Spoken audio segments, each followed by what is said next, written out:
primeiro contato com televisão foi dentro da TV UniBH, da TV Universitária. Eu estava no segundo período, fiz uma prova, passei para a TV Universitária e lá na TV Universitária eu tive a possibilidade de trabalhar com televisão pela primeira vez. Eu comecei a trabalhar aqui na Rede Minas novamente. Primeiro eu tive aqui como estagiária no primeiro momento, depois em 2010 eu voltei como contratada. Eu era repórter e fazia também, na época, a gente tinha um convênio importante, que a gente ainda tem, mas em outros termos. Na época a gente tinha uma parceria com a TV Brasil, onde a gente produzia conteúdo, a gente tinha uma parceria onde a gente tinha a obrigação de entregar todos os dias uma matéria nacional para eles, produzida aqui.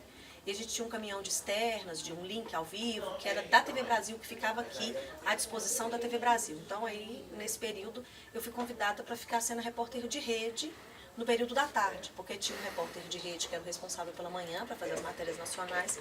E aí, na época, a diretora de jornalismo, na verdade, a gerente de jornalismo, me convidou e eu fiquei sendo repórter de rede. Aí fiquei trabalhando como repórter, fiquei na reportagem aqui na Rede Minas de 2010 até o concurso, quando a gente entrou no concurso. Quando eu voltei, fiquei na reportagem mais um período, aí surgiu uma vaga na chefia de reportagem. Eu, naquele momento, para mim, profissionalmente, era interessante ir para a chefia de reportagem, que eu estava trabalhando num outro lugar também, então para conciliar ficava mais fácil sair da rotina da rua, que é uma rotina complicada, e fui para a chefia de reportagem. Na rotina de reportagem eu fiquei mais ou menos 1 ano e pouco, 2 anos, e quando eu saí da chefia de reportagem, para poder assumir a apresentação do Jornal Minas primeira edição, porque a antiga apresentadora, ela saiu. Aí me convidaram para assumir a apresentação. Aí fiquei como apresentadora e editora adjunta por um prazo de 1 ano, mais ou menos. E aí, depois de 1 ano, o editor-chefe, que era o editor-chefe, foi cuidar de um outro produto aqui da emissora. E aí eu fui colocada como editora-chefe e apresentadora do Jornal Minas primeira edição. Isso já foi desde dezembro, mais ou menos dezembro do ano passado, então já tem quase 1 ano que eu estou aí com essa função de apresentadora do Jornal Minas primeira edição, apresentadora e editora-chefe. Forma de fazer televisão, para melhor ou para pior, mudou muito. Porque a televisão é nada mais do que imagem. Antes, para você ter a imagem daquilo, você precisava deslocar uma equipe completa.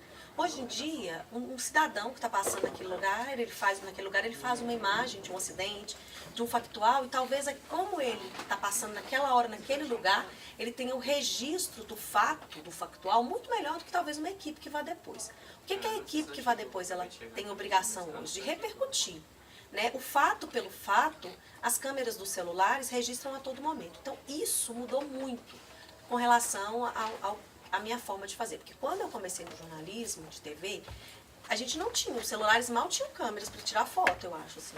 Porque isso há 10, 12, 13 anos, mal tirava-se foto no celular. Internet no celular, então, não tinha. Quando eu comecei, na época da TV Universitária, da TV Uni, a internet que a gente usava lá na TV Uni era a internet de escada, para você ter uma ideia.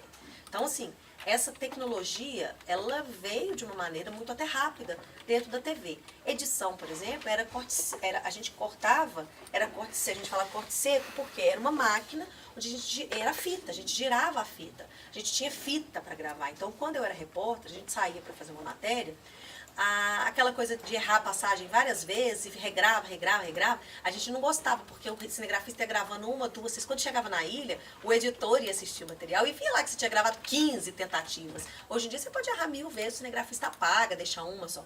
E outra coisa, você também tinha um tempo de fita, né? A fita tinha uma meia hora, que era mais ou menos a beta de meia hora que se usava para gravar, que era fita beta, que se gravava em beta e tal. Então, isso tudo, a tecnologia permitiu que isso melhorasse, porque hoje em dia a gente tem cartão. Outro problema que a gente tinha demais, a gente às vezes gravava uma entrevista. E como era fita, a fita ela é um meio físico, e às vezes aquela fita ela era reutilizada. Não era toda vez a gente usava uma fita nova. Então a fita dava o que a gente chama de dropout, ela mascava, e aí às vezes aquele trecho da entrevista, aquele pedaço que você precisava, não dava para usar, porque a fita estava mascada. Então, hoje em dia, esse risco a gente não tem mais, porque a gente tem a tecnologia, a gente tem outros problemas advindos da tecnologia.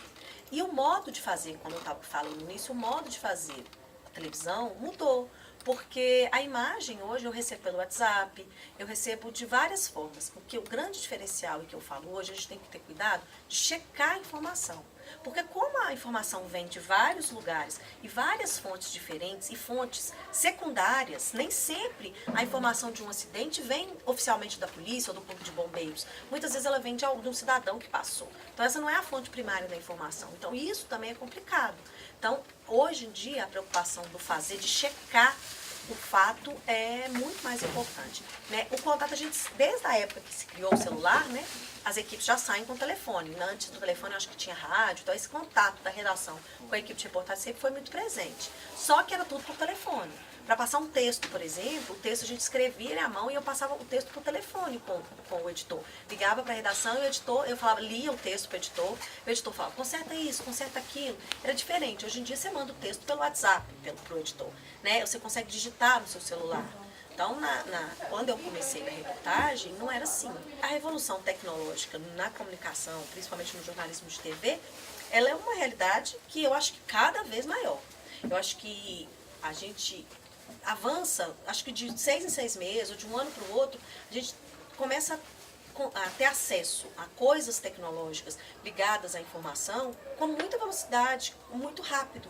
E ela começa, sem a gente perceber, a incorporar na rotina do fazer jornalismo. Se a gente for parar para pensar, até 3, 4 anos, receber imagens, essas coisas para o WhatsApp não existia. Hoje em dia, não tem uma redação de TV, hoje em dia, eu não sei, eu ouso dizer até uma redação de jornalismo, que não tenha o WhatsApp como uma ferramenta imprescindível para poder fazer o trabalho. Hoje em dia, o compromisso do jornalismo de TV não é mais o factual pelo factual.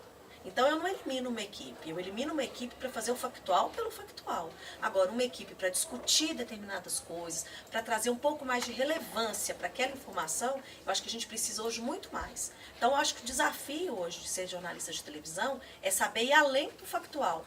Porque é igual a gente no passado falava, por exemplo, da revista. Que a revista ela vinha com a obrigação de trazer algo diferente que o jornal diário trazia. O Twitter hoje em dia, os órgãos de imprensa oficiais, vou dar um exemplo, bombeiro, polícia, defesa civil, eles se comunicam muito através do Twitter. Então a gente usa muito o Twitter porque ela é uma fonte segura de informação, é a informação oficial. Facebook, Instagram, muitas vezes a gente precisa recorrer a esse tipo de mídia para conseguir informações complementares. O hábito de assistir televisão mudou. Hoje em dia as pessoas assistem muito mais televisão sob demanda do que... Eu não sou boba de acreditar. Que as pessoas lembram, meio-dia e 30, de segunda a sexta, eu tenho aquele compromisso de assistir o jornal. Minas, não. Ninguém tem esse compromisso. A pessoa está ali, por acaso, ela liga a TV, está passando o jornal e ela assiste. Mas ela assiste às vezes hoje, amanhã ela não tem esse compromisso. Mas se é um jornal, se é um veículo de comunicação que ela confia, ela pode usar a rede social daquele veículo de comunicação para se informar. Então, o que eu falo que a rede social é muito importante hoje no trabalho do jornalista? Porque às vezes uma reportagem que você veicula na televisão, você não vai ter a resposta imediata do seu telespectador, mas às vezes na rede social ele vai lá, ele comenta, ele compartilha, ele fala alguma coisa. E isso serve para a gente poder dialogar com ele. Porque quando a gente vai estudar a teoria da comunicação, a gente tem lá o emissor e o receptor. E no meio a gente tem um monte de interferência, mas esse contato de quem emite, de quem recebe a mensagem, nem sempre ele é tão direto. Com a rede social, a gente consegue ter essa interlocução um pouco melhor. E para uma emissora, como é o caso da Rede Minas, que é uma emissora pública, ter esse canal de comunicação, que é popular e é um canal de acesso fácil, isso é muito importante. Isso reforça o nosso trabalho, a nossa missão e o que a gente tenta fazer e faz aqui dentro da emissora, que é a comunicação e TV pública de qualidade com informação.